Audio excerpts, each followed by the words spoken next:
Once again hello and welcome. आज की class शुरू करते हैं। जैसा कि लास्ट क्लास में हम बातें कर चुके थे, आगे बढ़ते हैं। लास्ट क्लास में हम ऐसी बात कर रहे थे कि कोई सा भी क्वेश्चन हो, एक तो उसमें मोमेंटम कंजर्वेशन लगा सकते हैं या लगाना ही है। मोमेंटम कंजर्वेशन के अलावा दूसरी इक्वेशन ई की है और तीसरी इक्वेशन काइनेटिक एनर्जी कंजर्वेशन है, अगर ज़रूरत पड़ रही है तो। लेकिन ये कब लगानी है? जब कॉलिजन का नेचर इलास्टिक हो। इलास्टिक का मतलब ई की वैल्यू कितनी हो? 1 हो। ठीक है, यही बातें थी। अरे जिंदा हो, है ना। जो भी काइनेटिक एनर्जी में लॉस था या जो लॉस था एनर्जी में, उसका फॉर्मूला हमने लिख लिया था, half mu into you relative का स्क्वायर इंटू 1 - ई स्क्वायर। सस्ते नशे हैं ई। ठीक है, फिर हमने ऐसा देखा था कि म्यू को बोलते हैं रिड्यूस मास। रिड्यूस मास का मतलब होता है m1 m2 upon m1 + m2। ऐसा देखा था कि नहीं देखा था? अबे यार, सही बात है। ठीक, तो काइनेटिक एनर्जी कंजर्वेशन की बात करते हैं। इसके बाद मैं आपको ऑब्लिक कॉलिजन भी बता ही देता हूँ, फिर हम थोड़ा सा और आगे बढ़ेंगे।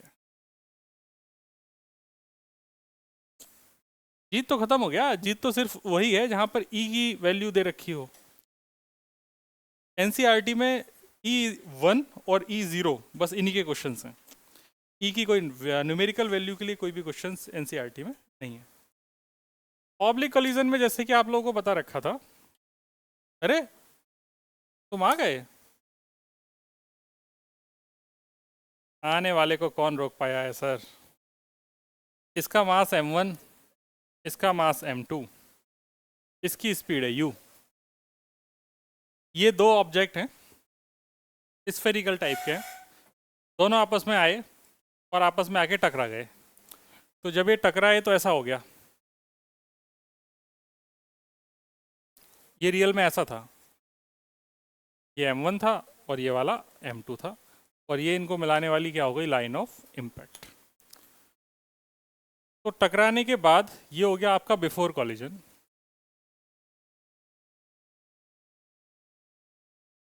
और अब हम बात कर रहे हैं आफ्टर कॉलिजन। आफ्टर कॉलिजन के बाद क्या हुआ कि जो m1 है वो इधर चला गया कोई v1 वेलोसिटी के साथ, जो m2 है वो इधर चला गया कोई v2 वेलोसिटी के साथ। ये एंगल कोई अल्फा पे चला गया और ये कोई एंगल बीटा पे चला गया। ऐसा मानने में मुझे कोई भी प्रॉब्लम नहीं है। इतना चमक गया तुम लोगों को? अरे बोलो ना यार, इतना चमका कि नहीं चमका? चमका। तो ऑब्लिक कॉलिजन के क्वेश्चंस करने के लिए सबसे सिंपल सी बात है, तुमको बोला था कि हमें मोमेंटम कंजर्वेशन लगा देना है। तो यहाँ पे मोमेंटम कंजर्वेशन लगा देते हैं। एक तो लगा देते हैं along x axis. X axis के अलोंग अगर मोमेंटम कंजर्वेशन लगाएंगे तो मुझे सबसे पहले कंपोनेंट्स करने पड़ेंगे। इसके कंपोनेंट हो जाएंगे v1 कॉस अल्फा, और ये वाला कंपोनेंट हो जाएगा v1 साइन अल्फा। ये हो जाएगा v2 कॉस बीटा, और ये वाला हो जाएगा v2 साइन बीटा।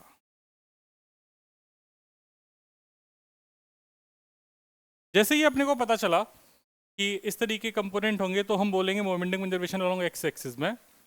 इनिशियली देखेंगे तो m2 तो रेस्ट पे था, और x डायरेक्शन में सिर्फ एक ही वेलोसिटी थी, वो थी m1 की, प्लस m2 के पास कुछ था नहीं तो उसकी वेलोसिटी 0 इक्वल टू।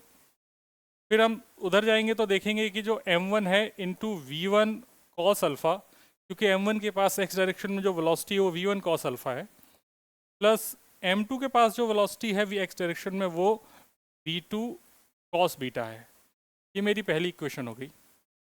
फिर बच्चे दूसरी इक्वेशन लिखेंगे p along, p conservation along, ये तो कंजर्वेशन अलोंग y एक्सिस। जब y एक्सिस के अलोंग अपन बात करेंगे तो ये फॉर्मूला बन जाएगा। इनिशियली यहाँ पर y एक्सिस के अलोंग कोई भी वेलोसिटी किसी की भी नहीं है, तो हम लिखेंगे 0 + 0। यहाँ पर y एक्सिस की वेलोसिटी उसके परपेंडिकुलर डायरेक्शन में, तो हम लिखेंगे m1 v1 साइन अल्फा। यहाँ पर माइनस y में है तो लिखना पड़ेगा -m2 v2 साइन बीटा। चाहे तो ऐसे भी लिख सकते हैं। m1 v1 sin alpha is equal to m2 v2 sin beta. कितनी इक्वेशन हो गई? दो। ठीक है, हमने ये वाली इक्वेशन का साइन बनाया तो हम इसको ऐसे ही बना देते हैं। इक्वेशन दो हो गई। फिर हम ऑब्लिक कॉलिजन की बात कर रहे हैं, वो भी इलास्टिक। इलास्टिक मतलब ई की वैल्यू कितनी है? 1, जो इलास्टिक नेचर का है। अगर ई की वैल्यू 1 है तो यहाँ पर हम लगा सकते हैं काइनेटिक एनर्जी कंजर्वेशन। क्या लगा सकते हैं? Kinetic energy conservation. क्यों लगा सकते हैं? क्योंकि यहाँ पे ई की वैल्यू 1 है। तो अपने बच्चे लिख देंगे kinetic energy initial is equal to kinetic energy final. Initial kinetic energy हो जाएगी हाफ m1u1 स्क्वायर प्लस दूसरे वाले के पास तो है ही नहीं, फाइनल हो जाएगी half m1v1 square plus half m2v2 square. ये हो गई इक्वेशन नंबर 3। अब अगर इलास्टिक कॉलिजन का कोई भी क्वेश्चन आएगा यहाँ पर तो हम उसको ईजिली ये 3 इक्वेशन से सॉल्व करके पता कर लेंगे। ठीक है, जो कि बोर्ड में आने वाला नहीं है। ये भी बता दिया, आप लोग छाप सकते हैं। ये सिर्फ एक प्रोसेस है जो मुझे आपको बताना था।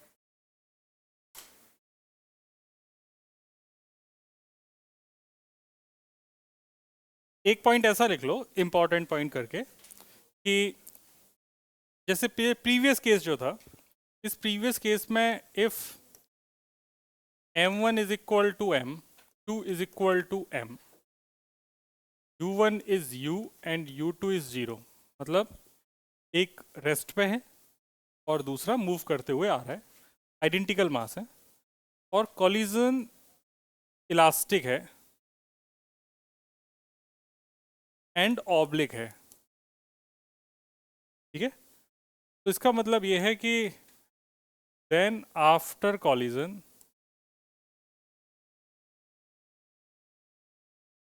masses will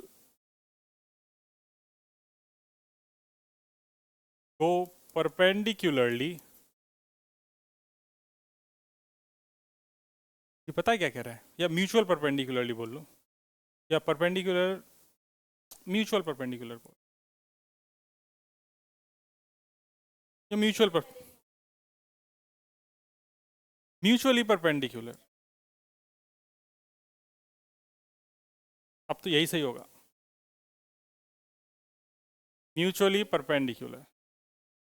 देखो बात यह है कि जैसे मान लो ये पिछला ही केस है, इसमें ये दोनों इक्वल मास हैं। ठीक है, ये आया u स्पीड से, दूसरा रेस्ट पे था, टकराया।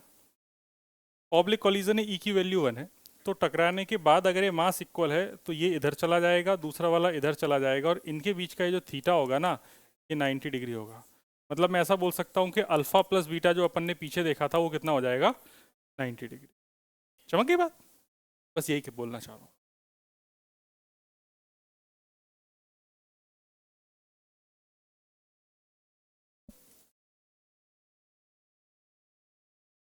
बहुत बढ़िया क्वेश्चन पूछा है। कैसे? इसका डेरिवेशन है, वो डेरिवेशन मैं कराना चाहता हूँ लेकिन समय की मांग वो नहीं है कि मैं उसे कराऊं भी। नहीं, मेरी बड़ी इच्छा है उस चीज़ को कराने की, ऑब्लिक कॉलिजन को डिटेल में कराने की भी इच्छा है, लेकिन क्या करें, वो तुम्हारे अब ना नीट में है, ना जेई मेंस में है, और ना ही बोर्ड्स में है। नो, हल्का हल्का है, बस जितना मैंने पढ़ाया उतना ही। तो डिटेल में जो होता है ना, एकदम आ रही है दो वॉल एकदम ऐसे, एक कोई 37 डिग्री पे, एक कोई 45 डिग्री पे आके टकरा रही हैं, वो सब जेई एडवांस की बातें हैं। तो पहले मेंस फोड़ लो, फिर उसके बाद 2.5-3 महीने बैठ के फिर अपन तुम्हें एडवांस फोड़वा देंगे।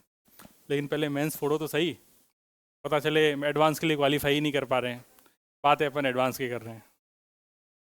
है कि नहीं? सही बात है सर। चलिए आगे बढ़ते हैं। छाप लिया होगा? ठीक है, अक्षिता ठीक है। क्या कुछ कहना चाह रही है? क्या नाम है तेरा? बस, हम अब जो बात करने जा रहे हैं वो ये है, मैं आपके सामने 3 केस डिस्कस करना चाहता हूँ, है ना। ऑब्लिक कॉलिजन खत्म हो गया, अब सिर्फ हम हेड ऑन की बात कर रहे हैं। हेड ऑन कॉलिजन के केस में मैं 3 केस डिस्कस करना चाह रहा हूँ। 3 केस ऐसे हैं कि इक्वल मास की 2 बॉडी हैं, ये U1 से जा रही है, ये U2 से जा रही है। इसका नाम A है, इसका नाम B है, और ऑब्वियसली U1 ज़्यादा है, U2 कम है, तभी तो जाके टकराएगी। E की वैल्यू 1 है, मतलब कॉलिजन कैसा है, इलास्टिक नेचर का। इक्वल मास के ऑब्जेक्ट्स जब आपस में एक दूसरे से टकराएंगे हेड ऑन इलास्टिकली, तो उनकी जो वेलोसिटी आफ्टर कॉलिजन, इसकी v1 हो गई और इसकी v2 हो गई। इसका भी मास m, इसका भी मास m, इसका नाम a, इसका नाम b। ये हम बात कर रहे हैं आफ्टर कॉलिजन, और ये हम कब बात कर रहे हैं, बिफोर कॉलिजन, टकराने से पहले और टकराने के बाद। अब जैसा कि तुमको बोला गया क्वेश्चन कोई सा भी हो, होना दो इक्वेशन से। पहली इक्वेशन किसकी बनेगी, मोमेंटम कंजर्वेशन की। तो मोमेंटम कंजर्वेशन क्या कहता है, चलो आप लोग बताएंगे कि मैं करूं, देखेगी नहीं इधर नालायक, और मुंह से बोल रही है तो आप कर दो, देखिए तब। चलो बोलो क्या लिखी जाए मोमेंटम, बोलो ना। पी इनिशियल क्या है, mu1, हाँ फिर plus mu2 equal to mv1 plus mv2। ये समझ में आ गया। मैंने क्या किया, P initial is equal to P final, तो मास तो कट गया सारा, तो हो गया u1 plus u2 is equal to v1 plus v2। पहली इक्वेशन हो गई ना, समझ गई बात। दूसरी इक्वेशन पे आते हैं। दूसरी इक्वेशन बताई थी तुम्हें, E की बनेगी। E की हमने पढ़ रखा था velocity of separation upon velocity of approach, आया ना। वेलोसिटी ऑफ सेपरेशन क्या पढ़ा था अपन ने, दोनों वेलोसिटीज ऐसी होनी चाहिए। वेलोसिटी ऑफ अप्रोच कैसा क्या पढ़ा था, दोनों वेलोसिटीज ऐसे होनी चाहिए, याद है कि नहीं। तो वेलोसिटी ऑफ सेपरेशन बनाने के लिए जो कि आफ्टर कॉलिजन होगा, उसका फॉर्मूला था velocity of separation after collision, और ये था velocity of approach before collision. तो जब मैंने आफ्टर कॉलिजन की बात करी थी तो ऐसा बोला था कि इसकी मुंडी ऐसी होनी चाहिए, इसकी मुंडी ऐसी होनी चाहिए, अप्रोच के लिए ये दोनों वेलोसिटीज ऐसी होनी चाहिए। तो इनको अपोजिट करने के लिए इसको अपोजिट करना पड़ेगा, तो मैं लिखूंगा माइनस का v1 प्लस का v2 डिवाइडेड बाई, आया ना। क्योंकि मुझे ऐसे करनी है ना आफ्टर कॉलिजन, तो इसको तो अपोजिट करना पड़ेगा, तो माइनस v1 कर दिया। और इसको अप्रोच करने के लिए दोनों ऐसी होनी चाहिए, तो u2 को इधर करना पड़ेगा, तो u1 पॉजिटिव रहेगा लेकिन u2 की डायरेक्शन चेंज करनी पड़ेगी, तो माइनस का u2 हो गया। ये आ गया। इसकी वैल्यू क्वेश्चन में कितनी दी है, 1। तो इसको मैं डाल दूंगा, तो बोलूंगा minus v1 plus v2 is equal to u1 minus u2। कितनी इक्वेशन हो गई है, इक्वेशन नंबर 2। इतना चमक गया। इन दोनों इक्वेशन को सिर्फ ऐड कर दो, देखो ऐड करने से क्या होगा। ऐड करने से राइट साइड में v1 प्लस v2 है, इसको वाले को इसके साथ अगर ऐड करेंगे तो v1 से v1 कट जाएगा, तो इधर 2v2 बचेगा। सही बात है। अगर मैं, सरदार जी इधर देखो यार, अगर मैं इसको और इसको ऐड करूं, तो माइनस का v1 प्लस का v1 कितना हो गया, 0, और इधर v2 और v2 कितना हो गया, 2v2। इतना क्लियर है। फिर इधर देखेंगे तो माइनस का u2 प्लस का u2 कितना हो गया, 0, तो इधर कितना बच गया, 2u1। तो मैं ऐसा बोल सकता हूँ v2 इज इक्वल टू, इतना चमका।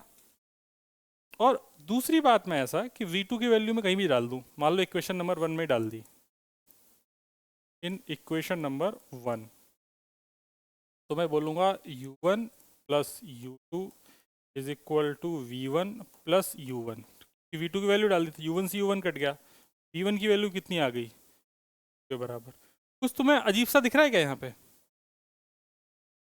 a की वेलोसिटी पहले कितनी थी, u1, टकराने के बाद कितनी हो गई,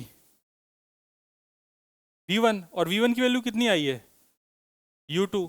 मतलब a की जो वेलोसिटी u1 थी टकराने के बाद हो गई u2, और b की वेलोसिटी जो b2 थी टकराने के बाद हो गई u1।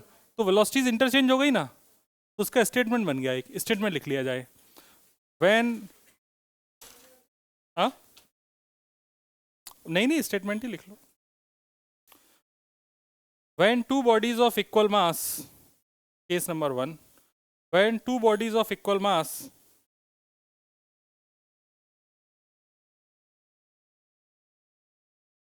collides head-on elastically,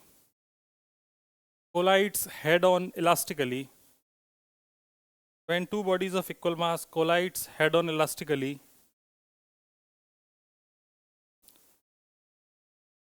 their velocities get exchanged.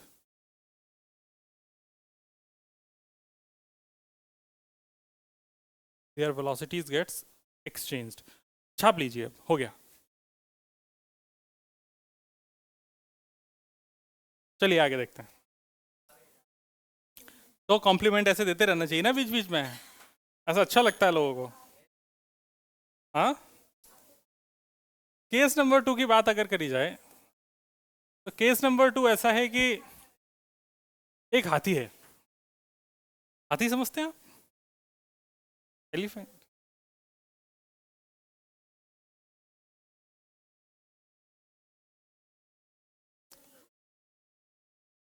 कोई भी डायनासोर नहीं समझेगा.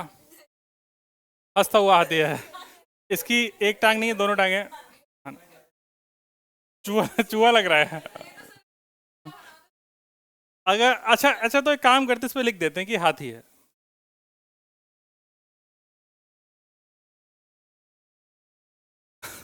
समझते नहीं है लोग यार. तो ये हाथी है.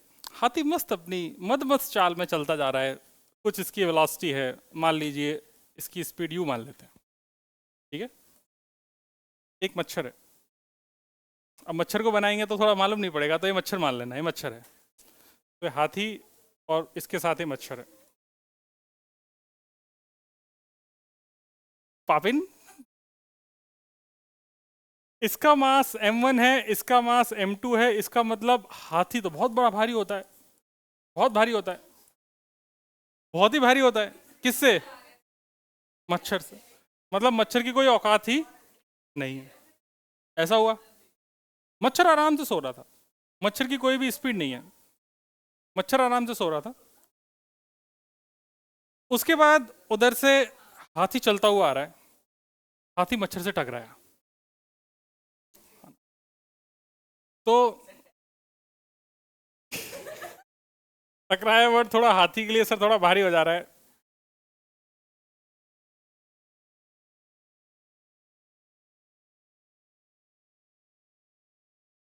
तो बात ऐसी है कि हाथी जब इससे टकराएगा मच्छर से तो हाथी की स्पीड कम हो जाएगी.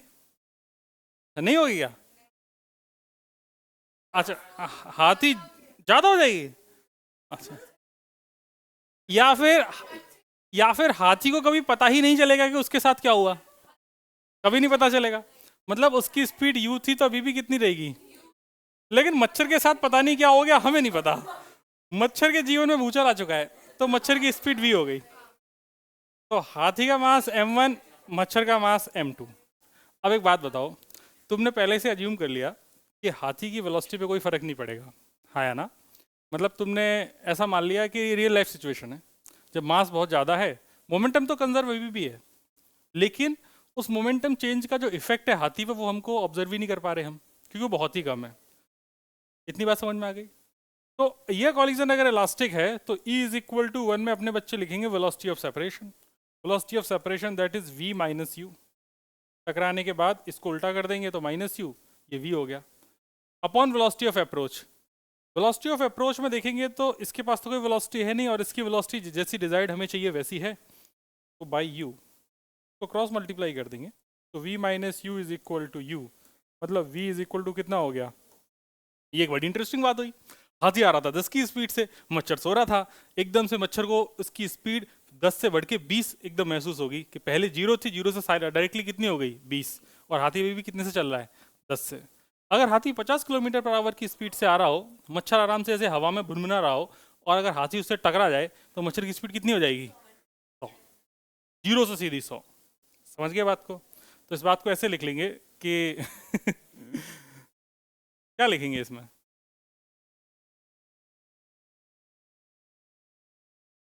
आई थिंक ये सफिशिएंट है जो तुम्हारे सामने लिखा हुआ है. इससे ऐसे शब्दों में लिखाने से ना इसकी खूबसूरती खत्म हो जा रही है।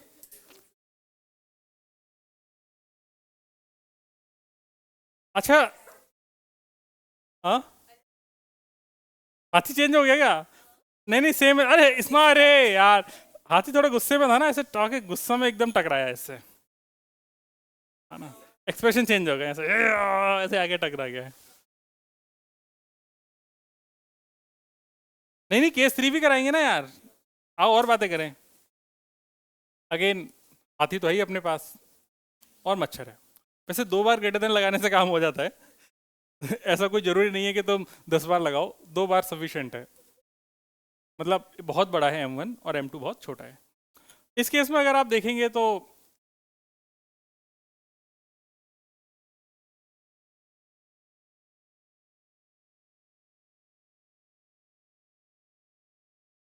अभी देखना, इस हाथी की कुछ खासियत है। ये चूहा जैसा लग रहा है ना, हाथी बैठा हुआ है, सो रहा है। समझ गए बात को, है ना?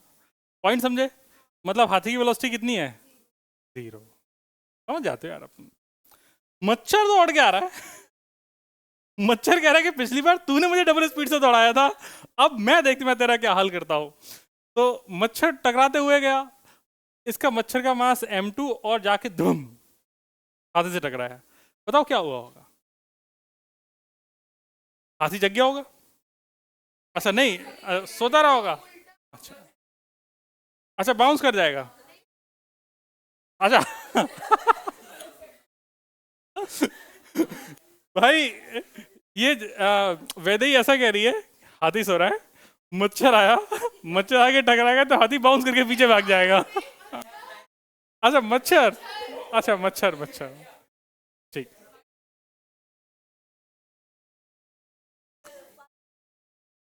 तो तुम लोग ना, मतलब ऐसे देखो, हाथी जग गया है क्योंकि मच्छर टकरा है ना। अब तेरे कान पे आके इतना बड़ा सा मच्छर भिनभिनाता है, जहां अपन जगते कि नहीं जगते, तो वो तो हाथी है। तो टकराने के बाद भाई मैंने ऐसा मान लिया कि हाथी पे कोई फर्क नहीं पड़ेगा, मतलब हाथी सो रहा है तो सोता ही रहेगा। लेकिन मच्छर की कुछ वेलोसिटी आ गई होगी, उस पर डिस्कशन है। तो बात ऐसी है दोस्त, कि अगेन इलास्टिक कोलिजन मानना है, E is equal to velocity of separation V, क्योंकि इसके पास तो कुछ है ही नहीं, अपन velocity of approach is U, तो V इज इक्वल टू कितना हो जाएगा? ऐसा होगा कि मच्छर जितनी भी स्पीड से आके हाथी से टकराया, उसी स्पीड से वापस चला जाएगा, लेकिन डायरेक्शन बदल जाएगी। तो मतलब अगर ये इधर लेफ्ट में आ रहा है, तो टकराने के बाद किधर चला गया? राइट में। समझ गए बात को? और अगर इसको वेक्टर में फॉर्म में लिखना है, तो वेक्टर फॉर्म में ऐसा लिख सकते हो, और V vector is equal to minus of, समझ गई बात? डायरेक्शन अपोजिट हो गई ना, पहले इधर जा रहा था, अब इधर जा। छापिए आप लोग हाथी मच्छर की कहानी। चलो 2-4 क्वेश्चन निपटाते हैं। क्वेश्चंस आप लोगों को करने हैं कि मैं करूं? तू कोई भी क्वेश्चन का आंसर नहीं देगा, क्योंकि तेरा हर बार क्वेश्चन का आंसर है कि आप, ऐसा नहीं करना है।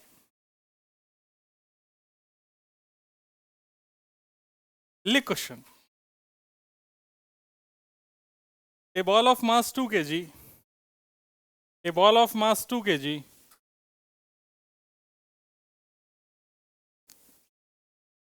moving with speed 3 meter per second, moving with speed 3 meter per second, collides with another ball of mass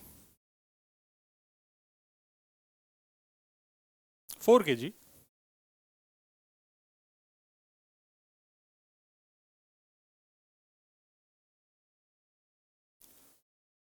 which was moving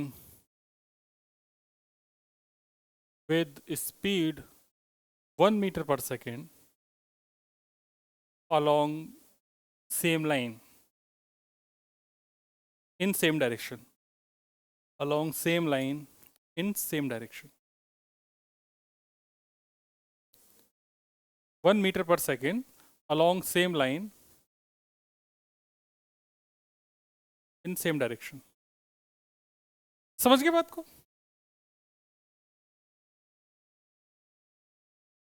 find velocities of both balls after collision if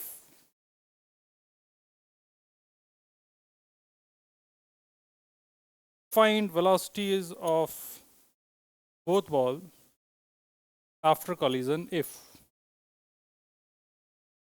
शुरू करते हैं। पहला part, if E is equal to 1, second part if E is equal to 1/3, third part if they stick together। 3 question हो गए। और इसमें ऐसा लिख लीजिए, फाइंड, इसी में कोई भी नेक्स्ट लाइन में लिख लो, find loss in kinetic energy in each case. Find loss in kinetic energy in each case.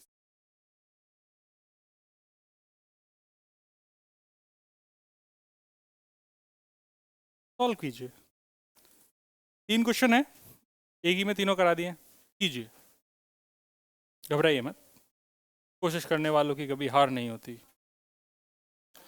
तुम लोगों को तो ये बता रखा है, अब चौंच बंद कर लेंगे और सुनेंगे। जैसे पहले वाले का मास कितना था? 2 किलो, और दूसरे वाले का 4 किलो। ये कितने से जा रहा था? 3 मीटर पर सेकंड से, और ये कितने से जा रहा था? 1 मीटर पर सेकंड से। यही था ना क्वेश्चन? सेम डायरेक्शन बोला है तो सेम डायरेक्शन में जा रहे हैं। पीछे वाले की वेलोसिटी ज़्यादा तो जाके टकराएगा ही आगे वाले से। तो उसने कह रहा है कि भाई टकराने के बाद इसकी स्पीड हो गई v1 और इसकी स्पीड हो गई v2। तुम डायरेक्शन जो मन करे वो मान लो, v1 v2 की, इससे कोई फर्क नहीं पड़ता, ठीक? इससे कभी घबराना नहीं, जो मन करे वो मान लो, और एक क्वेश्चन से तुम प्रोसेस समझ जाओगे। पहला स्टेप क्या था? Momentum conservation.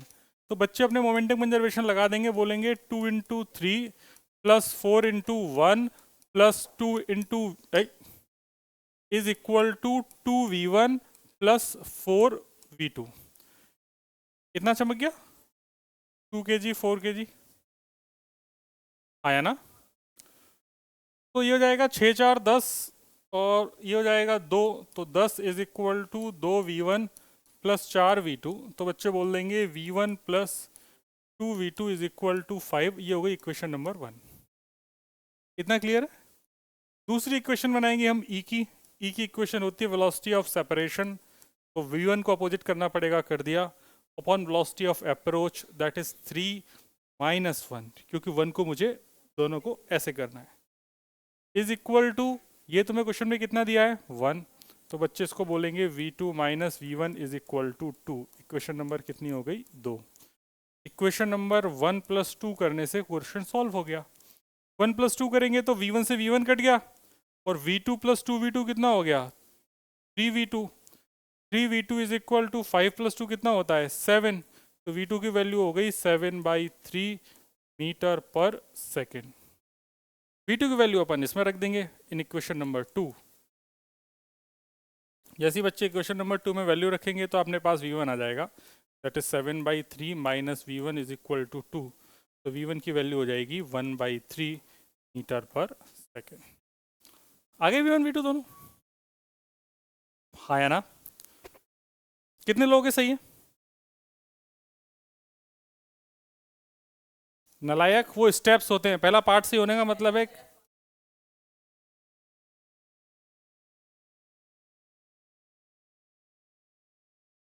कभी 20 मंजिल ऊंची बिल्डिंग पे चढ़ने की कोशिश करी है छत पे? लिफ्ट से भी? वहां से कूदने की भी कोशिश करनी चाहिए कभी कभी। उससे क्या है ना, मोशन अंडर ग्रेविटी का बेहतरीन एग्जाम्पल अपने देखने को मिलता है। नहीं नहीं, पैराशूट पहन के आना होता है। ये भी नहीं पता क्या? यार ऐसा थोड़ी होता है, इंस्ट्रक्शंस क्लियर हैं, पैराशूट पहन के कूदना है। आप लिया? इस पहले वाले पार्ट में आपसे एक और चीज पूछी गई थी, वो पूछी गई थी लॉस इन काइनेटिक एनर्जी। तो लॉस इन काइनेटिक एनर्जी का फॉर्मूला आप लोगों को पहले से पता है, बोलो क्या फॉर्मूला है?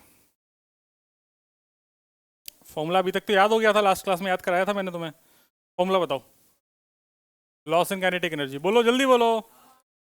हाफ म्यू यू रिलेटिव का स्क्वायर 1 माइनस ई स्क्वायर, यही फॉर्मूला है।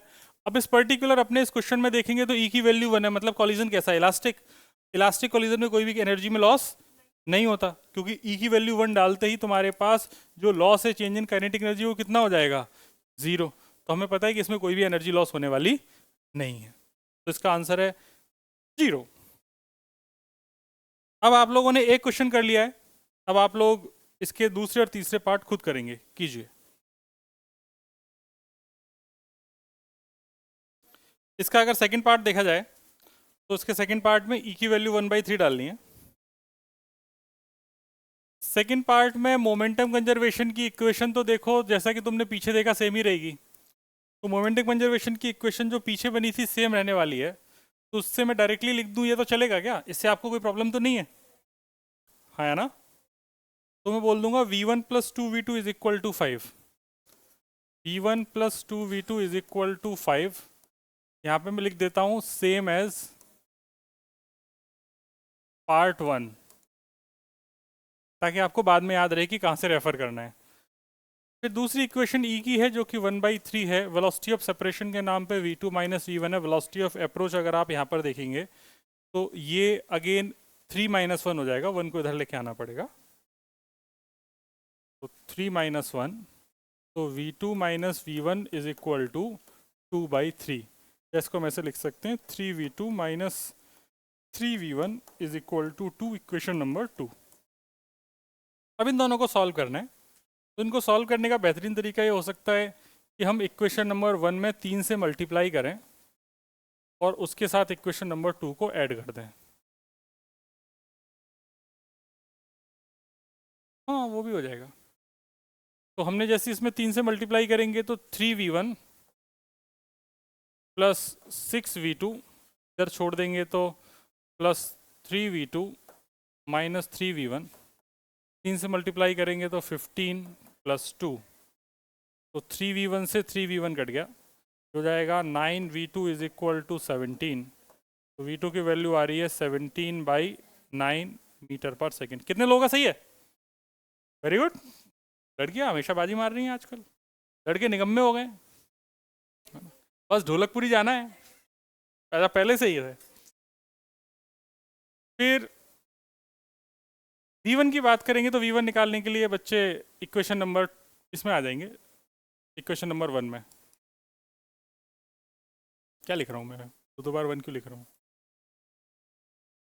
In equation number 1, equation number 1 में अपन डाल लेंगे तो v1 प्लस 2 v2 की जगह डाल देंगे 17/9 इज इक्वल टू 5, तो v1 हो जाएगा 5 माइनस 34/9, 45 में से 34 गए तो बचे 11, तो मतलब 11/9 आ रहा है, 11/9 मीटर पर सेकेंड। सही है? कितने लोगों का सही है? 4 लड़कियां हैं, 2 लड़के, निकम्मे लड़के। कब तक ये शब्द सुनना चाहोगे? संख्या कब तक बढ़ाओगे? फिर हम बात करेंगे चेंज इन काइनेटिक एनर्जी की, जो कि हो जाएगा हाफ m1 m2। मास कितना था बेटा? 4 और 2, that is 2 into 4/2 plus 4। Relative velocity initial अगर देखी जाए तो देखो जरा इधर बोर्ड पे देखो, ये दोनों सेम डायरेक्शन में जा रहे हैं, तो रिलेटिव वेलोसिटी कितनी हो गई? 3 माइनस 1 आया ना, मतलब कितनी हो गई? 2। तो मैं तो यहाँ पूरा लिख रहा हूँ 3 माइनस 1 का square is equal to 1 minus 1/3 का स्क्वायर। 1 माइनस ई स्क्वायर था ना फॉर्मूला, वैल्यू डाल देंगे आंसर आ जाएगा। तो इस 2 से 2 कट गया, ये हो गया 4/6 इंटू 2 का स्क्वायर होता है 4, और ये हो जाएगा 1 माइनस 1/9 मतलब 8/9।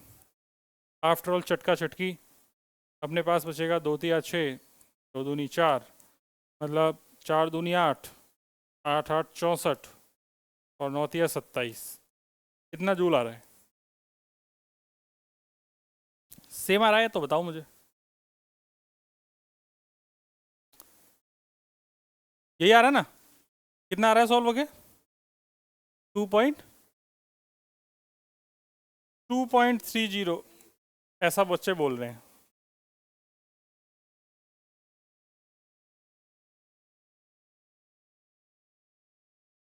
ठीक है, तू पीछे क्यों बैठा है नालायक? ये आगे की बेंच खाली है, तुम लोग आगे क्यों नहीं बैठते? आ जा, आ जा, इसको भेज दो गोलू को। ना ना, आ जा, आ जा, वरना बेटा आईटी ढोलकपुर कैसे पहुंचेगा? आ तो सही। आईटी ढोलकपुर नहीं पहुंचना क्या? वहाँ पे अपन अच्छे अच्छे मोड़ देखेंगे आईटी ढोलकपुर में। आ जा, लड्डू खाएंगे टोकरी में भर के। हाँ, अरे इधर आ।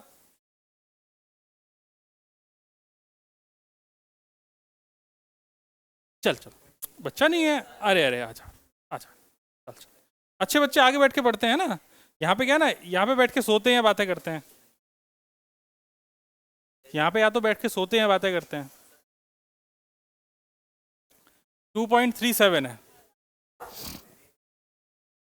और किसी को नींद आ रही है तो आगे आ जाओ।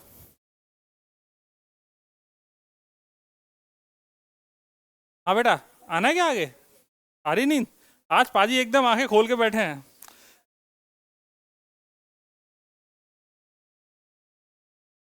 चलो भाई, यहाँ तक आ गए अपन। अब अपन आगे बढ़ते हैं। आगे, इससे आगे एनसीईआरटी में कि क्या? अच्छा, एक और पार्ट है क्या? चलो भाई, एक और पार्ट है। एक और पार्ट ये था कि एक दो ये 2 किलो जा रहा था 3 मीटर पर सेकेंड से, और ये 4 किलो जा रहा था 1 मीटर पर सेकेंड से, और ये बाद में जाके एक दूसरे से चिपक गए। तो चिपक गए तो कितना हो गया? 6 kg, और 6 kg फिर कोई वेलोसिटी वी से जाने लगा। यही क्वेश्चन है। यहाँ पे इस थर्ड पार्ट में ई की वैल्यू कितनी थी? 0। मतलब ये परफेक्टली इनइलास्टिक कोलिजन है। परफेक्टली इनइलास्टिक कोलिजन का मतलब होता है चिपक जाना। ये मैं बता चुका हूँ। तो देखो भाई दोस्त, ई की वैल्यू यहाँ पर 0 है। हम बात करेंगे यहाँ पर M1V1 मोमेंटम कंजर्वेशन की। तो मैं मोमेंटम कंजर्वेशन ही लिख देता हूँ, जो कि कहता है कि 2 × 3 + 4 × 1 = 6 × V। सही बात है। तो 6 4 10 = 6V। तो टकराने के बाद ये 10/6 मतलब 5/3 मीटर पर सेकेंड से चलना शुरू कर देगा। ठीक है, इतना ही है। और लॉस की अगर बात करेंगे चेंज इन काइनेटिक एनर्जी की, तो बस फॉर्मूला तुमको पता है, हाफ m1, ये पूरा क्यों लिख रहा हूँ मैं, वैल्यू लिख देता हूँ ना। Half m1 m2 upon m1 plus m2 into you relative का स्क्वायर 1 - 0 का स्क्वायर, क्योंकि ई की वैल्यू कितनी है? 0। तो ये हो जाएगा 4/6 इंटू 2 का स्क्वायर 4, तो आंसर है 24/6, मतलब 4 जूल। कितना आंसर आएगा? ठीक है, सही आएगा। मैंने गलत लिख दिया, 24 नहीं 16 होगा, 16/3 होगा। Printing error. 16/6 मतलब 8/3। ठीक है बंधु, ओ ही।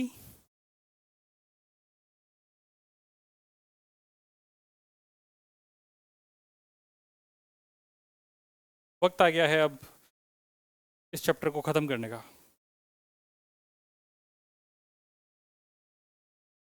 इससे आगे वही है, रोटेशन है, लेकिन उसमें सेंटर ऑफ मास पढ़ना पड़ेगा तुमको। इसमें वैसे देखो काफ़ी चीज़ें हैं और पढ़ने की इस कॉलिजन में भी, कि अगर बॉल को ड्रॉप करेंगे तो कितनी देर के बाद वो रुकती है, कितनी डिस्टेंस ट्रेवल करती है। वो सब चीज़ें अपन जब जेई नीट वाली सिलेबस पढ़ेंगे ना, उस टाइम देखेंगे, अभी नहीं देख रहे। अभी अपन इसमें टाइम वेस्ट नहीं करेंगे। इसमें भी ध्यान रखना, जो तुम्हारे सिलेबस में है वो फर्स्ट सेकंड थर्ड में, अगर मैं देखूँ यहाँ पे 3 क्वेश्चन करा है ना तुमको।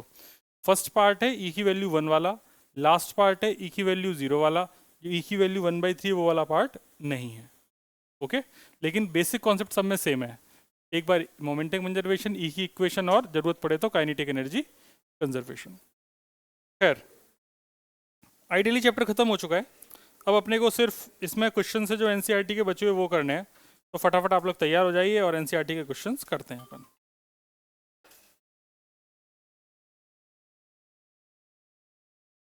चलिए,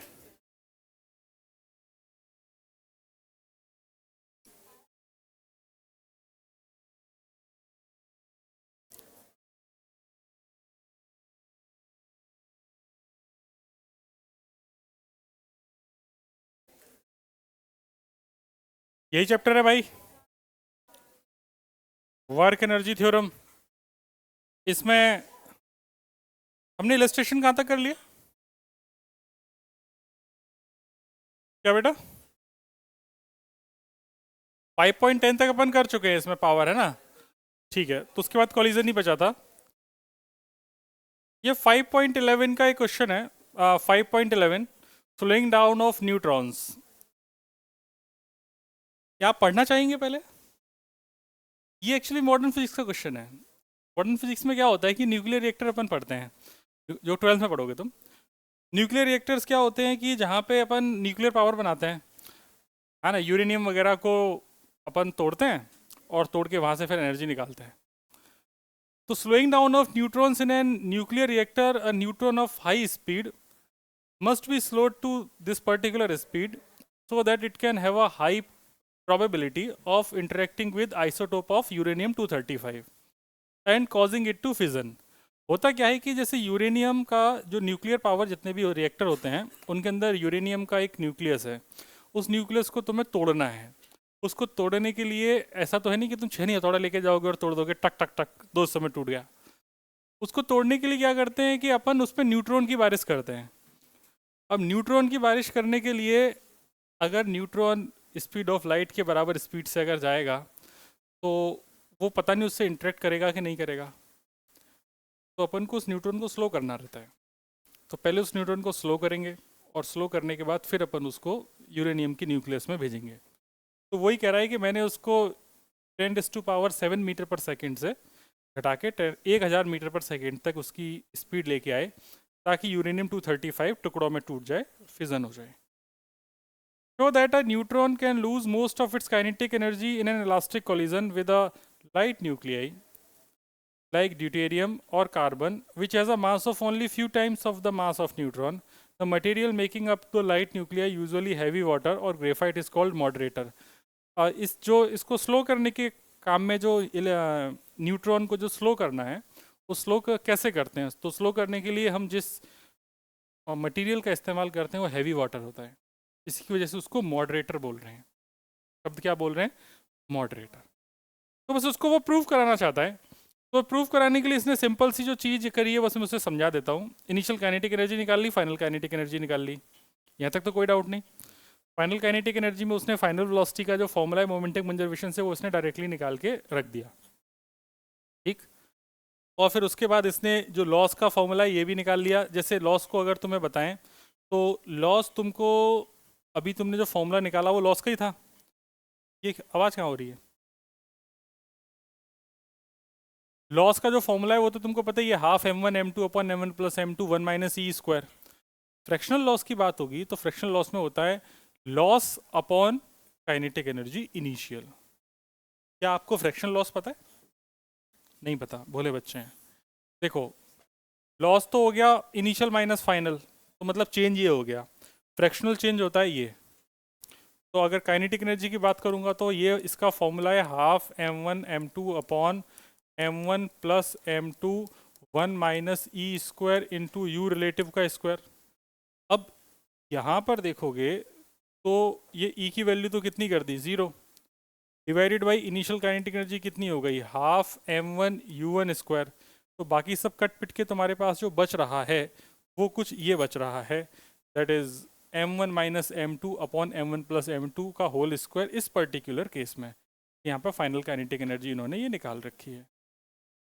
उसके बाद इन्होंने यहाँ पर फ्रैक्शनल काइनेटिक एनर्जी जो भी गेन हुई है, जो मॉडरेटर ने गेन करी है, वो जितनी इसने लॉस करी, टोटल फ्रैक्शन तो वन होता है, जितने भी फ्रैक्शन उनका समेशन वन होता है, वन में से जितना अमाउंट लॉस हो गया वो दूसरे वाले ने गेन कर दिया।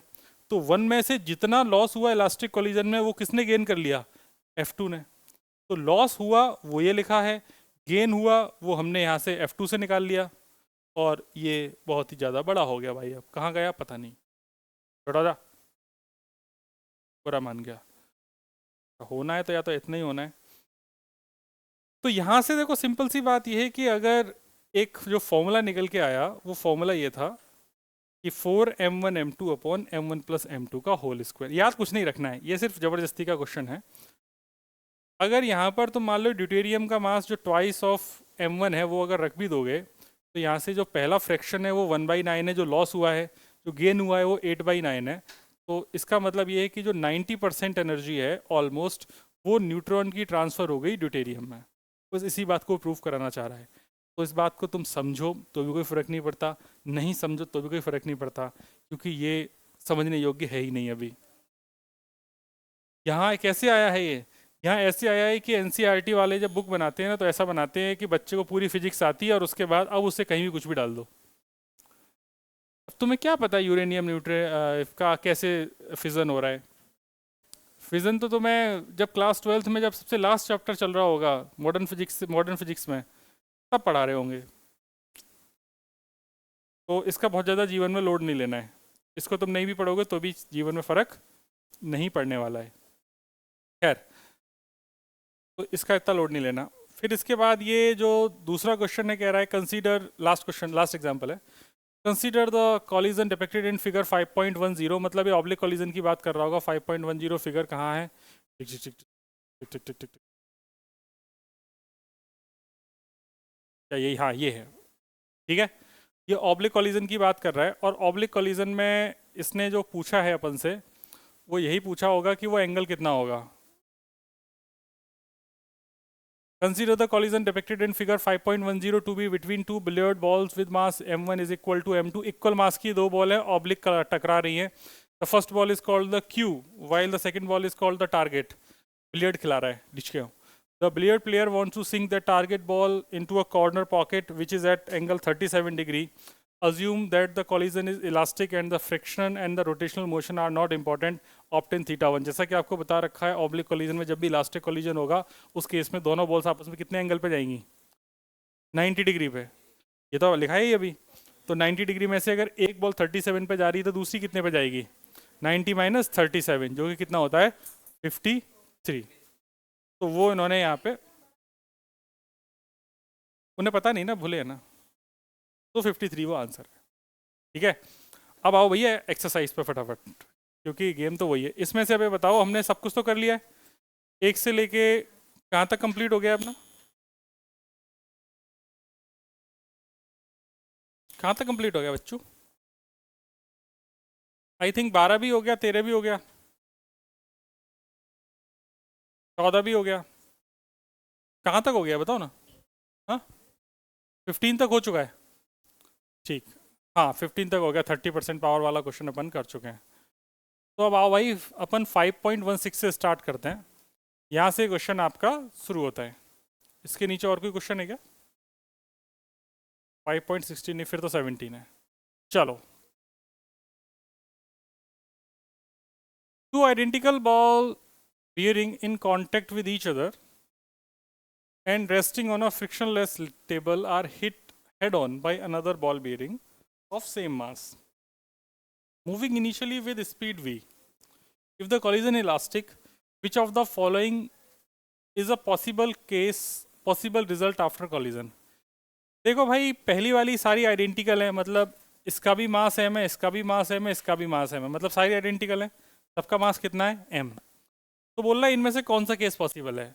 तो मैं तो एक चीज समझता हूं, केस वही पॉसिबल है जिसमें मोमेंटम कंजर्व रहे, जिसमें मोमेंटम कंजर्व नहीं है वो केस पॉसिबल नहीं है। तो पहले मोमेंटम कितना है, m इंटू वी। इतना क्लियर हो गया।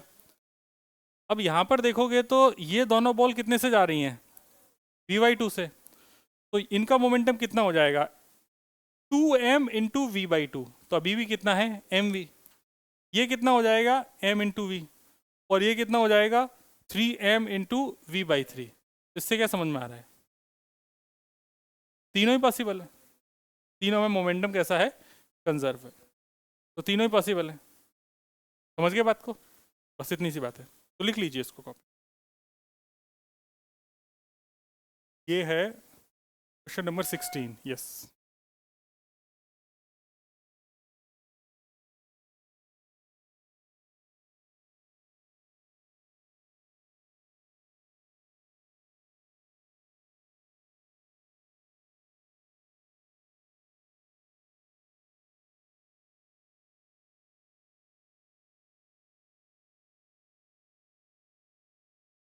चलो अगला क्वेश्चन। अच्छा, इसमें एक चीज और अपन देख सकते हैं, ये तो अपन ने मोमेंटम से देखा, क्या इसने कॉलिजन को हर बार इलास्टिक ही बोला है? हाँ, अगर तीनों ही केसेस में अगर कॉलिजन इलास्टिक है तो फिर आपको यहाँ पे एक चीज और चेक करनी पड़ेगी, वो चीज़ है इसकी काइनेटिक एनर्जी कंजर्व है कि नहीं है। हाँ, है ना? क्योंकि कंडीशन तो यही थी, अगर इलास्टिक कॉलिजन है तो मोमेंटम कंजर्व रहेगा, ई की वैल्यू 1 रहेगी और काइनेटिक एनर्जी क्या रहेगी, कंजर्व। तो अपने को मोमेंटम तो तीनों में कंजर्व है, लेकिन काइनेटिक एनर्जी भी चेक करनी पड़ेगी। ये चेक करो कि इसमें से काइनेटिक एनर्जी किस किस में कंजर्व है और किस किस में कंजर्व नहीं है। Initial kinetic energy half M we square, तो जरा बाकी के तीन में पता करो, करो करो। इनिशियल काइनेटिक एनर्जी है हाफ एम वी स्क्वायर, यहाँ पे कितनी हो जाएगी? यहाँ पर अगर मैं बताऊँ तो यहाँ पे हो जाएगी तुम्हारे पास हाफ, अरे बड़ा भाई, हाफ एम प्लस एम तो कितना हो गया 2m, और इंटू वी बाई टू का होल स्क्वायर। तो भाई ये तो कंजर्व है ही नहीं, तो मतलब पहला वाला केस पॉसिबल नहीं है, तो हो जाएगा ये एम वी स्क्वायर बाई 4, जो कि पॉसिबल नहीं है। यहाँ पर कितनी हो जाएगी? यहाँ पर हो जाएगी, इनिशियल तो हाफ एम वी स्क्वायर थी। दूसरे केस में देखेंगे तो दूसरे केस में यहाँ पर तो kinetic energy half M we square ही है, तो यहाँ भी कंजर्व है। तीसरे वाले केस में देखेंगे तो हाफ इंटू ये मास कितना है 3m into V by three का होल स्क्वायर, तो ये भी भाई कंजर्व नहीं है, तो हो जाएगा 1/6 mv स्क्वायर। तो इसका मतलब सिर्फ एक ही आंसर है, ऑप्शन नंबर 2। इसी में काइनेटिक एनर्जी कंजर्व है, लेकिन मोमेंटम तीनों में ही कंजर्व है। ठीक है,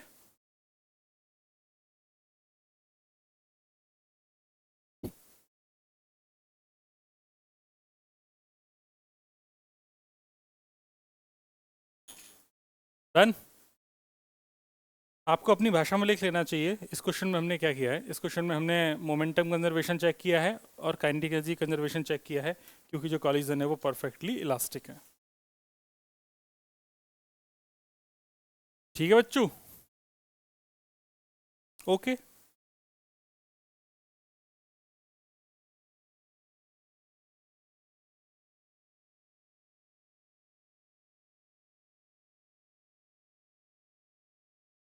आज भाई ईशान बाल कटा के आया क्या? ये तो नोटिस ही नहीं किया मैंने। हैं? कटना था, कटवा के आ गए सर। कभी भी कटवा लो, क्या मालूम पड़ता है, अपनी मर्जी का जैसा होता है वैसा काट देता है भाई। अरे छी छी छी, ये तो गंदी बात हो गई। क्वेश्चन नंबर 17 देख के बच्चा खत्म करेंगे इसे। ये क्वेश्चन है, क्वेश्चन नंबर 17, जो कह रहा है bob of a pendulum released from 30 degree to the vertical hits another bob B of same mass at rest on the table as shown. How high does the bob A rise after the collision? Neglect the size of bob and assume collision to be elastic. बहुत बढ़िया। इसका simple सा answer है, जितना ऊपर ये था उतना ऊपर ये जाएगा, बात खत्म। क्योंकि कॉलिजन का नेचर क्या है, इलास्टिक।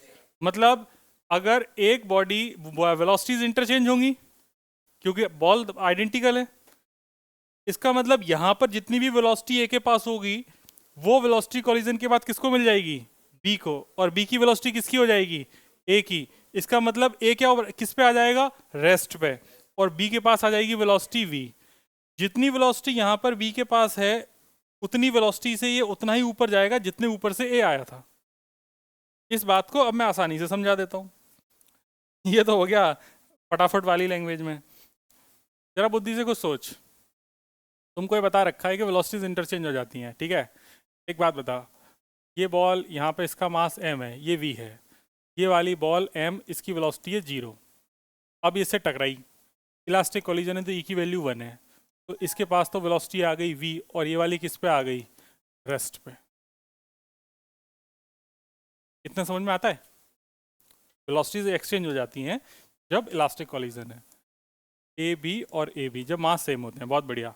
अब यहाँ पर क्या हुआ कि ये भैया 30 डिग्री एंगल से तुमने एक बॉल को छोड़ा, ये बॉल यहाँ पे आई, टक टक टक टक टक टक, तो यहाँ पे आई होगी, तो यहाँ पे इसकी कुछ स्पीड आ गई होगी। यहाँ की स्पीड अगर अपन वर्क एनर्जी थ्योरम से निकालना चाहें तो सीधा निकाल सकते हैं। ये एल है, ये वाली हाइट कितनी हो जाएगी बेटे, एल कॉस 30, तो ये एक्चुअल में कितनी हाइट नीचे आई है, एच, तो एच बच्चे लिख देंगे एल माइनस एल कॉस 30, तो एच की वैल्यू आ गई एल माइनस एल कॉस 30 की वैल्यू होती है √3/2, तो ये एच आ गई। इतना चमक गया कि ये यहाँ से एच हाइट से नीचे आई। लेकिन इसी मोमेंट पे यहाँ पे एक क्या रखी हुई थी, दूसरी आइडेंटिकल बॉल। तो अब क्या हुआ, वो दूसरी आइडेंटिकल बॉल के पास वेलोसिटी कितनी आ जाएगी, जितनी वेलोसिटी इसने इसको दी होगी। लोअर मोस्ट पॉइंट पे इसकी जो स्पीड होगी उसको आप निकाल सकते हो √2gh, वर्क एनर्जी थ्योरम से। फॉर्मूला नहीं लगाया, क्या लगाया है, वर्क एनर्जी थ्योरम। ये तो मैं बता चुका हूँ कि वर्टिकल सर्कुलर मोशन में जो हम जितना भी डिस्कशन करते हैं वो दिखता है v² = u² + 2as जैसा, लेकिन वाक्चुअल में वो है क्या, वर्क एनर्जी थ्योरम। तो हमने यहाँ पे v कितना निकाल लिया, √2gh। आप चाहें तो मैं इसको यहाँ से यहाँ तक सॉल्व करके दिखाऊं, आप चाहते हैं, समझ गया मैं, आपके मुंह पर दिख रहा है। तो इस पॉइंट का नाम ले लिया मैंने m, और इस पॉइंट का नाम ले लिया मैंने n, तो मैं between point m and n में वर्क एनर्जी थ्योरम लगाना चाहता हूँ। Work done by gravity is equal to change in kinetic energy, क्योंकि टेंशन का वर्क डन हो जाएगा 0। mg नीचे है तो mg का work done mgh, final kinetic energy half m(v²), initial kinetic energy 0, तो v की वैल्यू कितनी आ गई, √2gh। यही स्पीड v किसको मिल जाएगी, इस दूसरी वाली पीली वाली बॉल को। आया ना। इस बॉल का नाम में एक का नाम रख देता हूँ, एक का नाम क्या रख दें, x, और एक का नाम रख देते हैं y। तो x बॉल की स्पीड, अब जो x बॉल थी उसकी स्पीड कितनी हो गई, 0, और जो y बॉल थी उसकी स्पीड कितनी हो गई, √2gh। अब एक बात खुद सोच, जब मैंने इसको यहाँ से छोड़ा, यहाँ तक इसकी स्पीड v आई, तो जब इसको वापस से v स्पीड दूंगा तो ये जाएगा भी तो 30 डिग्री तक ही ना। आया ना। जितना इसने एनर्जी में लॉस करके, अपनी पोटेंशियल एनर्जी में लॉस करके काइनेटिक एनर्जी गेन करी है, वापस से काइनेटिक एनर्जी जब लॉस करेगा तो उतना ही गेन किस में हो जाएगा, पोटेंशियल एनर्जी में। तो अगर इधर 30 डिग्री है तो इधर भी कितना हो जाएगा, 30 डिग्री। एग्री कर रहे हो मेरी इस बात से, नहीं कर रहे, बहुत बढ़िया। तो फिर एक काम करते हैं, वापस से और डिटेल में समझ लेते हैं। यहाँ से मैंने इसको इसकी स्पीड दे दी v, तो वापस से ऊपर गया होगा, कुछ एच हाइट गया होगा, तो वापस से मैं वर्क एनर्जी थ्योरम लगा देता हूँ। अब वर्क एनर्जी थ्योरम लगाऊंगा तो इस पॉइंट का नाम कितना था, n, इस पॉइंट का नाम रख देता हूँ मैं p, तो बिटवीन मैंने लगा दिया n एंड p। तो मैं वापस से लिखूंगा work done by gravity is equal to change in kinetic energy, gravity का वर्क हो जाएगा माइनस का mgh। माइनस क्यों, mg नीचे है और डिस्प्लेसमेंट ऊपर है। फाइनल काइनेटिक एनर्जी तब तक जाता रहेगा जब तक कि वेलोसिटी कितनी ना हो जाए, 0, plus sorry final minus half m into v²। तो देख माइनस से माइनस तो कट ही गया, gh is equal to half m, v² में v² की वैल्यू डालूंगा तो कितना हो जाएगा, 2gh, इसका नाम h डैश दे देते हैं। तो देख h डैश की वैल्यू वापस से किसके बराबर आ रही है, h के बराबर आई कि नहीं आई। तो जो चीज़ मैंने बोली वापस से मैंने प्रूफ कर दी कि अगर किसी थीटा एंगल से कोई भी बॉल अगर नीचे आएगी, अपनी पूरी वेलोसिटी दूसरे बॉल को देगी, तो दूसरी बॉल भी उतनी ही हाइट ऊपर जाएगी। सेट हो गया दिमाग में, अरे हाँ या ना, ठीक। इस पूरे डिस्कशन में तुम देखोगे तुमने जो हाइट जो गेन करी है वो हाइट तो यही है बस जो लिखी हुई है, तो इसका आंसर तो बस यही है।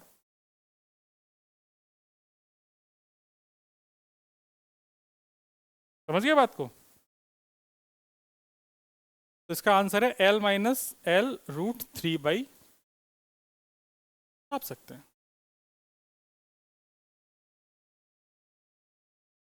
ये क्वेश्चन मतलब अगर इससे किसी को सिर्फ आंसर ही चाहिए तो इसमें एक लाइन सॉल्व करने की जरूरत नहीं है, सीधा आंसर लिख सकते हो। लेकिन अगर सोचना है तो इसको ऐसे सोचिए। आप लोगों ने वो एक देखा है पेंडुलम वाला, एक एक गिफ्ट आता है ना, न्यूटन्स पेंडुलम कहते हैं उसे, क्या कहते हैं, जिसमें ऐसे 6-7 बॉल्स होती हैं, है ना। फिर इधर से इसको एकदम ऐसे टक, तो इधर जाता है टक टक टक टक टक टक टक टक, ऐसे चलता है। तो उसमें भी तो यही हो रहा है, सेम चीज हो रही है। अगर तुम उसके वो एक्सपेरिमेंट, यही तो है, वहां से तुमने इस लास्ट वाले पेंडुलम को ऊपर लेके गए, एच हाइट ऊपर लेके गए, तो जब ये वापस यहाँ पे आएगा तो उसके पास वापस से वेलोसिटी आएगी, ये वेलोसिटी अगले वाले को देगा। स्टील की बॉल्स होती हैं तो जो कॉलिजन है वो ऑलमोस्ट इलास्टिक नेचर का है, तो जो भी वेलोसिटी है वो अगले वाले को ट्रांसफर कर दी, जो भी मोमेंटम है, आइडेंटिकल बॉल है तो वेलोसिटीज एक्सचेंज होती गई। इसकी वेलोसिटी v थी, अगले वाले की 0 थी, वेलोसिटी एक्सचेंज। फिर इसकी v हो गई, इसके अगले वाले की 0 हो गई, फिर वेलोसिटी एक्सचेंज। ऐसे वेलोसिटी एक्सचेंज होते होते लास्ट वाले के पास वेलोसिटी होती है वो कितनी हो जाती है वापस से v, तो वो एच हाइट ऊपर चला जाता है। तो इस तरीके से चलता रहता है।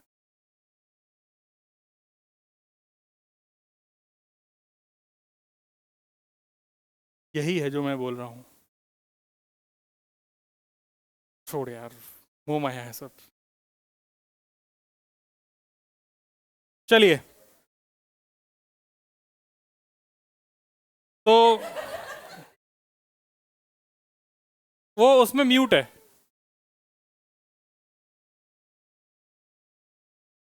क्वेश्चन नंबर 2 पे आएंगे, मतलब क्वेश्चन नंबर 18। क्वेश्चन नंबर 18 ये कह रहा है कि, क्या कह रहा है, A bob of a pendulum is released from horizontal position if the length of pendulum is 1.5 meter. What is the speed with which the bob arrive at the lowermost point under root 2gl? Given the dissipated 5% of initial energy against air resistance. ठीक है भाई, देखो 1.5 metre,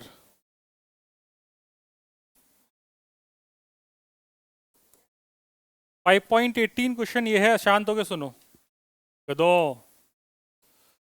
जैसे यहाँ से इसको छोड़ा तो ये नीचे आएगा, जब ये नीचे आएगा तो यहाँ लोअर मोस्ट पॉइंट पे आ गए। लोअर मोस्ट पॉइंट पे जब यहाँ पर आ गए तो यहाँ पर इसने इसकी जो स्पीड है वो पूछी है, लेकिन एक स्पेशल सर्कमस्टेंसेस में पूछी है कि अगर इसकी जो हाइट है ये 1.5 मीटर है, इसका मास m है, तो 5% लॉस हो गया एनर्जी का। बड़ी समस्या की बात है, इसको कैसे सॉल्व करें?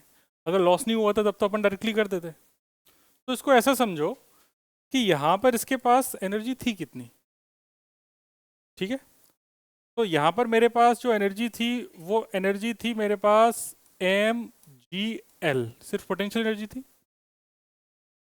अगर मैं इसको रेफरेंस मान लूँ तो इससे इसकी हाइट कितनी है l, तो इसके पास एनर्जी पोटेंशियल कितनी हो गई mgl। बोलना है 5% लॉस हो गई। तो जब यहाँ पर आया होगा तो इसके पास जो एनर्जी होगी, अगर यहाँ पर 100% मानूँ तो 5% लॉस हो गई, तो यहाँ पे आके कितनी एनर्जी बची होगी 95%, क्योंकि 5% तो लॉस हो चुकी है। तो मैं बोलूँगा एट लोअर मोस्ट पॉइंट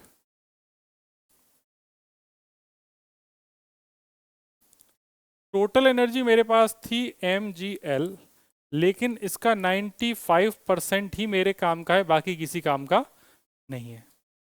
यही एनर्जी जो यहाँ पर थी उसका 95% जो पोटेंशियल एनर्जी थी उसी का ही काइनेटिक एनर्जी में कन्वर्जन हुआ है। तो this energy should be equal to half mv²। बात समझे क्या हुआ? इसी एनर्जी को किस में कन्वर्ट कर दिया अपन ने, काइनेटिक में। सॉल्व हो गया क्वेश्चन, खत्म। मास से मास कट गया, 95% मतलब 95/100 g इंटू एल, इधर ये 2 ऊपर चला जाएगा, 2 इज इक्वल टू v इसका अंडर रूट। आंसर आ गया। v की वैल्यू, l की वैल्यू 3/2 है तो वैल्यू डाल देते हैं, 95/100 इंटू 2, g की वैल्यू 10, l की वैल्यू 3/2। इसको बस सॉल्व कर लो, यही तुम्हारा स्पीड है, खत्म। लॉजिक समझे क्या था? क्या नहीं समझ में आया? लॉजिक ये था कि यहाँ पर हॉरिजॉन्टल पोजीशन में जो भी एनर्जी थी, एनर्जी तो कंजर्व ही है ना, लेकिन इसने कहा 5% लॉस हो गई। तो इस हॉरिजॉन्टल पोजीशन में जो भी एनर्जी थी वो एनर्जी थी mgl, उस एनर्जी का 5% लॉस हो गया, तो कितना बचा? वही 95% लेके यहाँ पे पहुंचा होगा, लेकिन क्या वो पोटेंशियल के फॉर्म में होगा, काइनेटिक के फॉर्म में होगा? काइनेटिक के फॉर्म में होगा। तो वही 95% एनर्जी लेके पहुंचा ले, और वो किस में कन्वर्ट कर दी मैंने? काइनेटिक में। तो उसके करस्पॉन्डिंग मैंने स्पीड निकाल ली। चमकी बात? ये बात जो शब्दों में बोल रहे हैं ना, 4 दिन बाद याद नहीं आएगी, तो इसको ना अपने शब्दों में जरूर लिखना, जो मैंने बोला कि यहाँ पर इसके पास पोटेंशियल एनर्जी थी हॉरिजॉन्टल पे, इसी पोटेंशियल एनर्जी का 5% लॉस हो गया, वही पोटेंशियल एनर्जी कन्वर्ट हो गई काइनेटिक एनर्जी में, लोअर मोस्ट पॉइंट। उसको शब्दों में लिखना है आपने।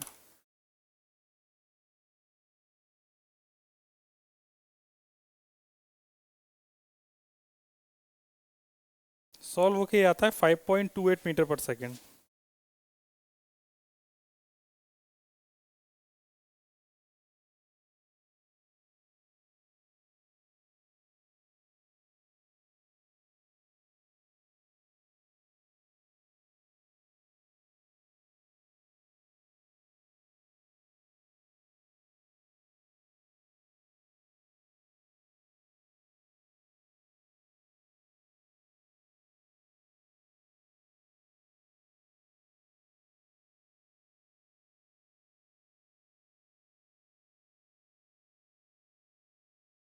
कितने क्वेश्चन बचे हैं अभी? ये 18 हो गया है ना? 19, 20, 21, 22, 23, 5 बचे हैं। हल हो जाएंगे क्या? अरे तू तो सोता रहता है, तुझे क्या मालूम पड़ेगा, है कि नहीं? 5.28।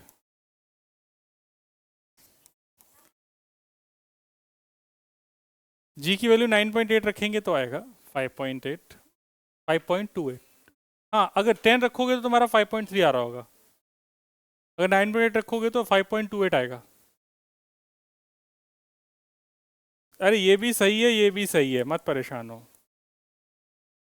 ठीक है? राउंड ऑफ कर देते हैं। इतना क्या दर्द है जीवन में? हाँ भाई, धन में।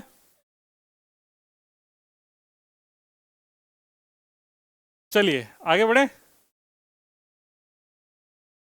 अगला क्वेश्चन, अगला क्वेश्चन तो ये घटिया क्वेश्चन है 19। इस क्वेश्चन को पढ़ो जरा। A trolley of mass 300 kg carrying a sandbag of 25 kg is moving uniformly with a speed of 27 km per hour on a frictionless track. After a while, sand starts leaking out of a hole on the floor of the trolley at the rate of particular कोई rate है। तो बताओ कि इससे trolley की speed पे क्या फर्क पड़ेगा अगर पूरा बैग खाली हो जाएगा तो क्या? क्वेश्चन ये, एक ट्रक जा रहा है भाई, ट्रक के अंदर बालू की बोरी रखी है। बालू, बालू समझते हो, सैंड, बालू। उसमें एक छेद हो गया और बालू लीक कर रही है, लेकिन वो बालू लीक करके उस ट्रक से बाहर नहीं गिर रही, ट्रक के अंदर ही गिर रही है। जब ट्रक के अंदर ही गिरेगी तो इस पर एक्सटर्नल फोर्स अभी कितना लग रहा है? 0। लीक करके पूरी उसी में गिर जाए तो अभी कितना एक्सटर्नल फोर्स लगेगा? 0। जब तक बालू ट्रक से बाहर नहीं लगेगी तब तक उस पर V D M by D T थोड़ी लग सकता है। तो बालू का ट्रक के बाहर गिरना जरूरी है अगर उस पर कोई फोर्स लगाना है ट्रक पे। तो ये ट्रक के अंदर ही गिर रही है, इसलिए न्यूटन थर्ड लॉ के हिसाब से इस पर कोई भी एक्सटर्नल फोर्स लगने वाला नहीं है। जब एक्सटर्नल फोर्स नहीं लगेगा तो क्या ट्रक की स्पीड चेंज होगी? बात खत्म। तो इसका आंसर होगा, इस पे स्पीड में कोई भी फर्क पड़ने वाला नहीं है, स्पीड 27 किलोमीटर पर आवर ही रहेगी। रीजन क्या लिखोगे? न्यूटन थर्ड लॉ के हिसाब से इसका रीजन लिख दिया जाएगा, F external 0, that's why velocity will remain same.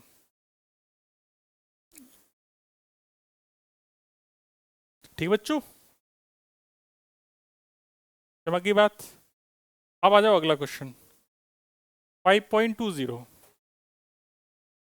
5.20 ये कह रहा है कि हो चुका है ये वाला क्वेश्चन कर दिया अपन ने, चेंज इन काइनेटिक एनर्जी करके, है ना? वैसे ही कराया था ना? अरे ये क्वेश्चन कैसे, work done by all forces बराबर चेंज इन काइनेटिक एनर्जी करके कराया ना?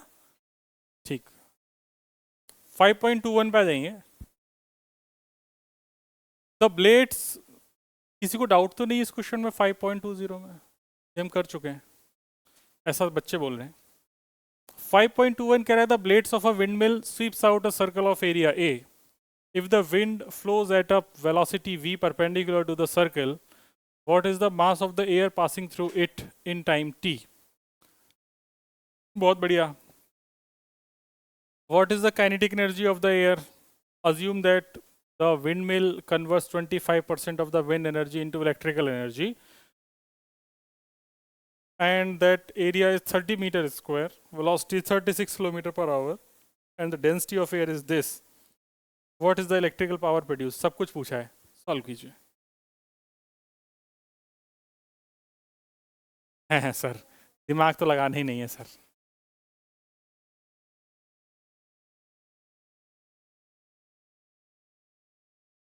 कीजिए 5.21, आंसर आ जाए तो बताना।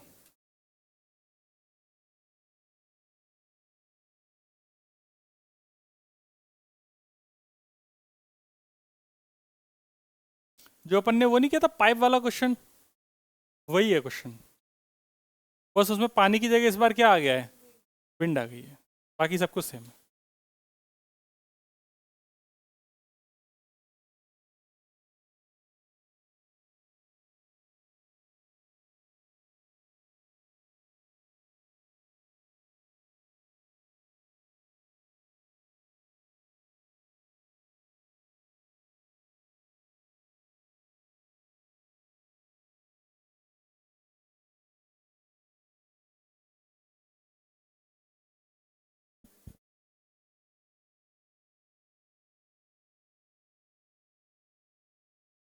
सोच लिया? सेम क्वेश्चन है जो तुमने पहले पढ़ रखा है उसी का।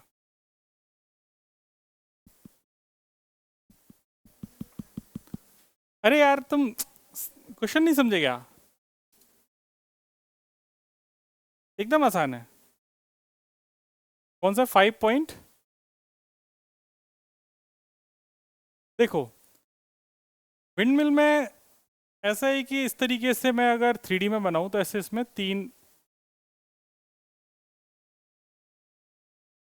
ऐसे कुछ होंगे, ऐसे गोल गोल घूम रहे होंगे, तो हवा इसमें ऐसे चल रही है ना, हवा की स्पीड क्या है v, और इस किस एरिया से पास कर रही है a। तो मैं बोल रहा हूं कि इन t time mass passing through area a, इस एरिया ए से कितना मास जाएगा इसके बारे में सोचते हैं। तो उसका फॉर्मूला होता है डेंसिटी इनटू वॉल्यूम, यही होता है। अब देखो वॉल्यूम क्या होता है, area into distance.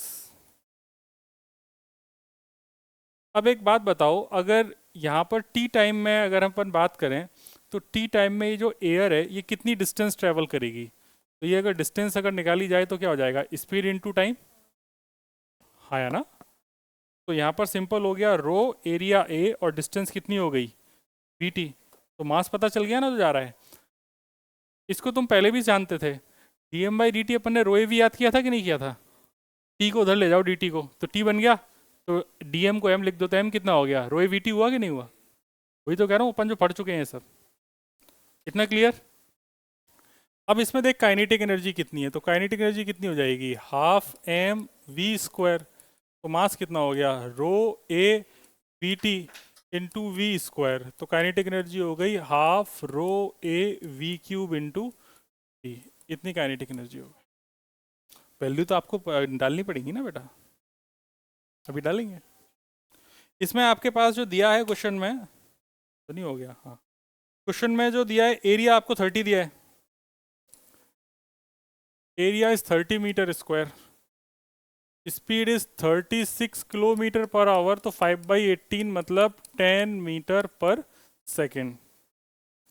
Density rho दे रखी है 1.2 किलोग्राम पर मीटर क्यूब।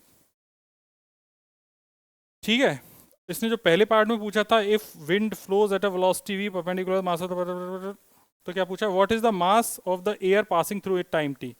तो पहले का आंसर तो ये गया, और दूसरे में काइनेटिक एनर्जी पूछी तो दूसरे का आंसर ये गया। वैल्यू आप लोग डाल लेंगे या मैं करूं? डाल लेंगे ना।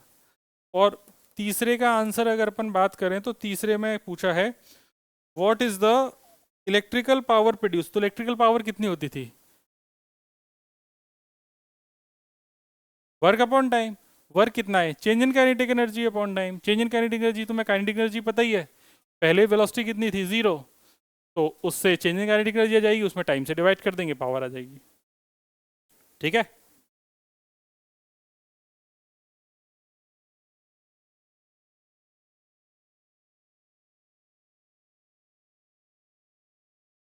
इसमें लॉस कितना है?